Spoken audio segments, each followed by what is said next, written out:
why do you wanted to be working in അല്ലെങ്കിൽ കോഡിങ്ങിൻ്റെ ബാക്ക്ഗ്രൗണ്ടിൽ എന്തുകൊണ്ട് വർക്ക് ചെയ്യണം എന്നുള്ളത് എന്തുകൊണ്ടാണ്? കോഡിങ് എന്ന് പറഞ്ഞിട്ടുള്ളൊരു സാധനം, ടെക്നോളജി എന്ന് പറഞ്ഞൊരു സാധനത്തിനോട് ഞാൻ അത്ര ഒബ്സസ്ഡ് ആയിട്ട് ഉണ്ടായിട്ടുണ്ടോന്നോ എന്നുള്ളത് എനിക്കറിയില്ല. ലൈക്ക് യൂഷ്വലി ഞാൻ ഈ ഗെയിംസ് പിന്നെ അതുപോലെ എന്താ പറയുക ടെക്നോളജി അങ്ങനത്തെ സംഭവങ്ങളോട് ഞാൻ കുറച്ച് ഫോണ്ടഡ് ആണ്.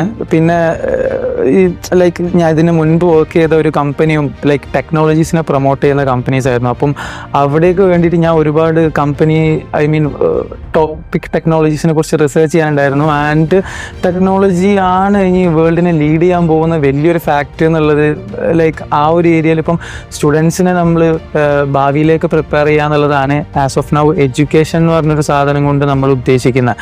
അപ്പം ഭാവിയിൽ ഒരുപാട് ജോലി സാധ്യതകളുള്ള, അതായത് കോഡിംഗ് എന്നിപ്പോൾ നമ്മൾ പറയുന്ന സമയത്ത് എല്ലാ സാധനങ്ങളും സ്മാർട്ടായിക്കൊണ്ടിരിക്കുന്ന ഒരു കാലമാണ്. ഇപ്പോൾ അതായത് സ്മാർട്ട് ഫോൺസ് ഉണ്ട്, സ്മാർട്ട് AC ഉണ്ട്, സ്മാർട്ട് ഫ്രിഡ്ജ് ഉണ്ട്, സ്മാർട്ട് ഹോംസായി, സ്മാർട്ട് സിറ്റീസായി, ലൈക്ക് ഈവൻ എവ്രിതിങ് സ്മാർട്ടായിക്കൊണ്ടിരിക്കുന്ന കാലം. അപ്പം സ്മാർട്ട് എന്ന് പറയുന്ന സമയത്ത് ലൈക്ക് എന്തോ ഒരു നമ്മളെ പോലെ ഒരു ഡിസിഷൻ എടുക്കാൻ കഴിവുള്ളത് കൊണ്ടാണ് അതിനെ സ്മാർട്ട് എന്ന് വിളിക്കുന്നതും.